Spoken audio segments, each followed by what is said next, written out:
Hello, uh, we move on to module 20 of the Applied Linguistics course, which is a part of the UGC program in Linguistics, E-Pathshala. The 20th module is about something that we have been talking about in various modules about errors, that how and why we should look at errors not as some kind of pathologies to be eradicated, not diagnose them as some kind of diseases for which we need some remedies, but try to see how errors are actually, and it is empirically proved again and again, that errors are actually stages in the process of learning and acquisition. Not only just stages, they are necessary stages. Acquisition does not take place unless what we mark round as red and then correct it in the margins and ask children to rewrite it 5 times, etc., which never leads to any positive results. Children learn when they are ready to learn.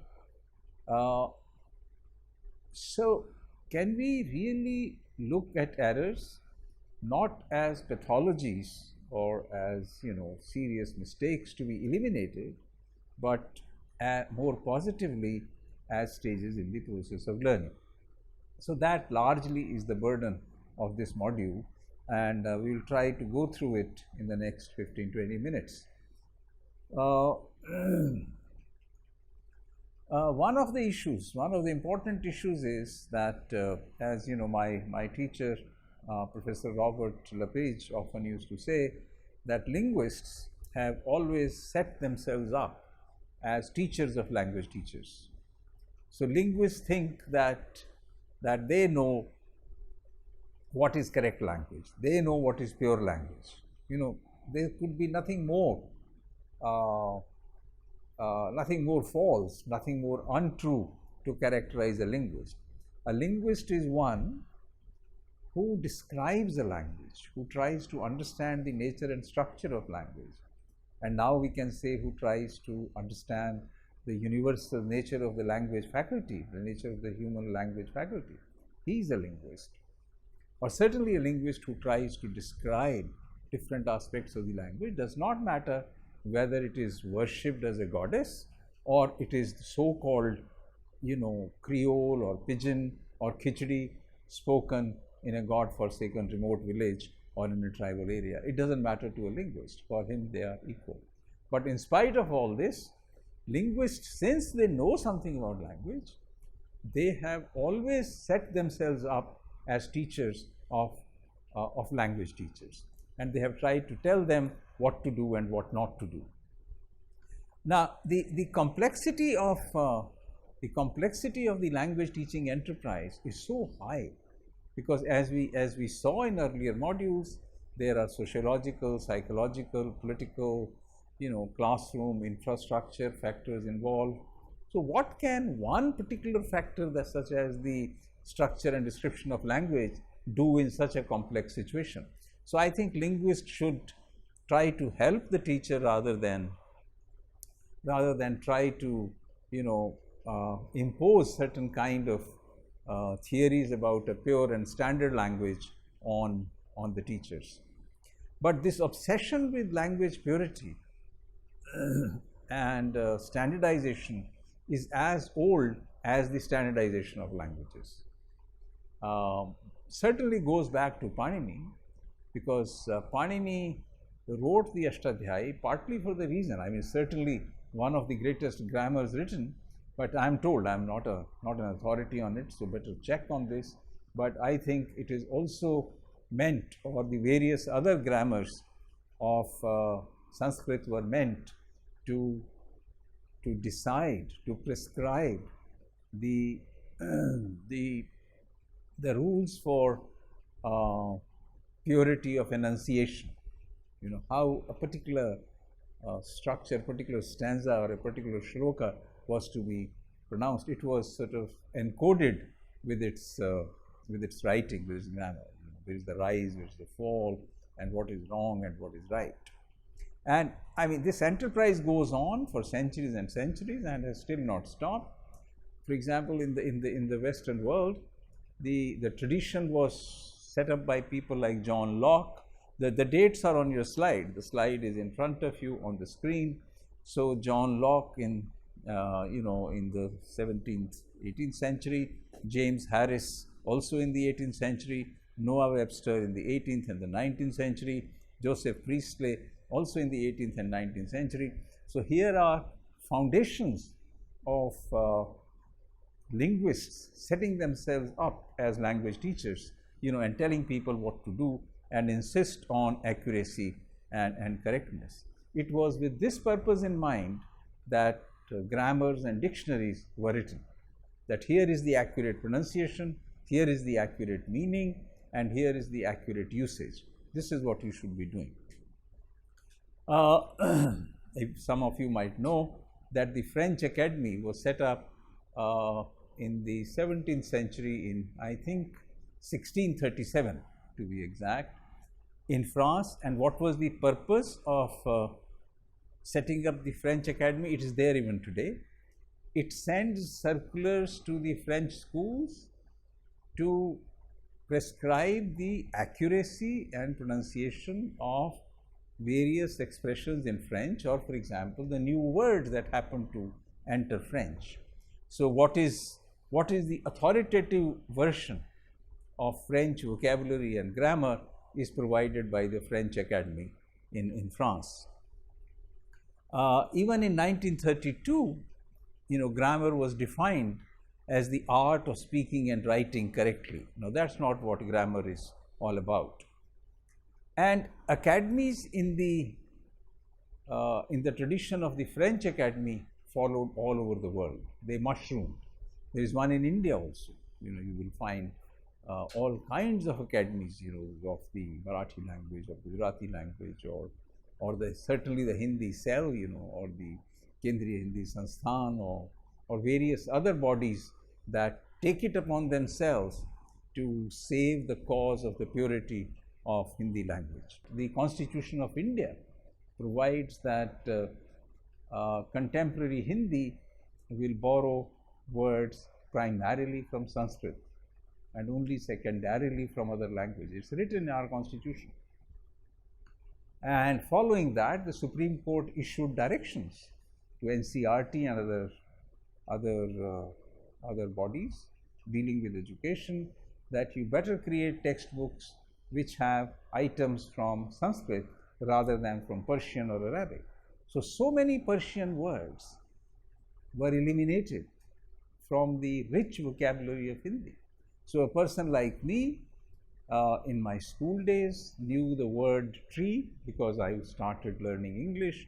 I knew vriksh, I knew taru, but I also knew ped, but I also knew darakht. But now my children and modern children, from their lexicon, darakht has been erased completely. And I think this is an unfortunate thing to happen. Rather than enriching your vocabulary, you sort of diminish it. And that is why I have said earlier in my earlier modules, earlier video presentations, that languages flourish in each other's company. They die, they suffocate when they are isolated from other languages. Please look at the slide in front of you on the computer about saving the purity of language, which is the burden, which is what many academies, so-called, following in the tradition of the French Academy, they take it upon themselves. So they think that they have to save their languages from all causes of corruption. Okay. They think that there might be an invasion of vocabulary from foreign languages, so they have to check that. As I just gave you an example, that it should be saved from technical terms from other languages, and it should certainly be saved from all kinds of slang. It should not become. And then the French Academy said those barbarous expressions it's on your screen. Those barbarous expressions which are constantly being created to satisfy the dubious needs of trade, industry, sports and advertising. Now, can you imagine? How can a language get rid of Pepsi Cola? How can a language get rid of Xerox? These are all words created in the service of the language, and they enrich the language. English language has happily borrowed the word samosa or sari or blouse or whatever. They are happy with pakka, kacha, the thousands of words which are borrowed from Hindi or Sanskrit from into English language, and it is richer because of that. These people, people like Locke and Webster, and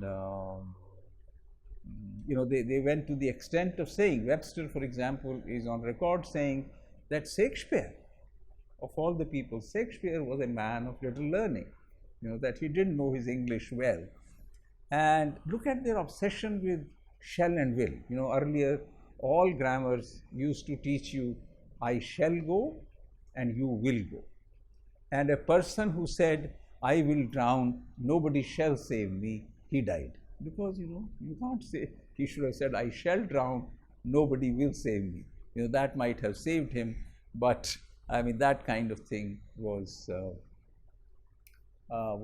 prescribed in the grammar books. Consider the case of she walked to school every day. Consider this. Now, every teacher of English will put a circle around walk and say walks, without realizing, as I tried to explain earlier in one of the modules, without realizing that there is enormous pressure on the child to use walk rather than walks. Okay. And over a period of time, all of us learned walks, and we learned that sir that goes with walk is a marker of third person singular present tense. There is a whole lot of things to be learned there, and children learned it gradually. It's a cognitively very complex task, particularly in a second language, so it takes a while. Again, if you look at another example which we have, it's on your screen, and I think we have discussed this earlier also, that if you have to acquire in English language go, went, gone, the irregular forms of the word go, then in the first there are sort of three stages which are well attested by research in first language acquisition and second language acquisition and in third language acquisition. That in the first stage, I think I discussed this earlier also, in the first stage children will say go, went, gone, but at that stage they do not see the connection between go, went, gone. Okay, they learn them as three independent lexical items, okay, as if they were three different words.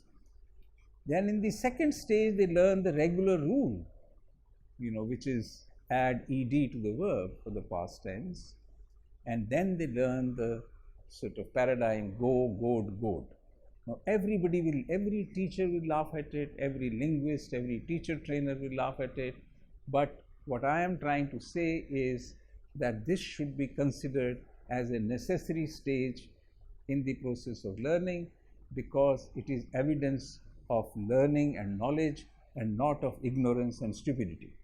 So if somebody says go, go, go, and in the final stage, of course, the child learns the irregular form with the awareness that the real rule is ed, but there are some forms like come, came, come, and go, went, gone, which are irregular. We discussed a dialogue earlier also, other one spoon, give me not the other spoon, but other one spoon. Remember? The father trying to teach, give me the other spoon, and he's saying other one spoon. Because for the child there is some category called one spoon and the other spoon and one. So other one spoon. He wants one spoon, but he wants the other spoon. And he will learn it in due course what is the correct order. Look at this dialogue on your screen. There is a dialogue on your screen which is comparable to that. In fact, two of them. My teacher holded the baby rabbits and patted them. Oh, did you say your teacher held the baby rabbits? Yes. What did you say? What did you say she did? She holded the baby rabbits and we patted them. Oh, did you say she held them tightly? No, she holded them loosely. So interesting, because she is at the stage 2. She knows ED. She's not ready to, learn the go, went, gone, or hold, held yet. So, you see, what we are saying is that there are a variety of ways in which you look, in which you can look at L2 learners' input. We have already discussed something like contrastive analysis, where you say that the errors in L2 are L1 dependent. Error analysis would say that some errors might be L1 dependent, but most errors might be L1 independent because they are made by all. They are sort of universal in character. And there are other ways of examining the L2 learners' output, approximative systems, which sort of sees the L2 learners' output in terms of, L1, L2A, L2B, L2C, and so on, till the time you get closer to the target. Or you have the concept of interlanguage, which calls the intermediate system as interlanguage. And once again, all these perspectives like intermediate language or coexistent systems, or for example approximative systems, or interlanguage, or the concept of transitional competence, they all are an effort to examine L2 learners' output in its own right, okay, rather than in terms of L1. So, in the forthcoming modules, we will return to the various concepts which try to characterize L2 learners' output in different ways. We will certainly spend some time on the important concept of interlanguage, which I think is very useful for all applied linguists and for teacher trainers and for teachers. So, we'll come back to this. Thank you very much.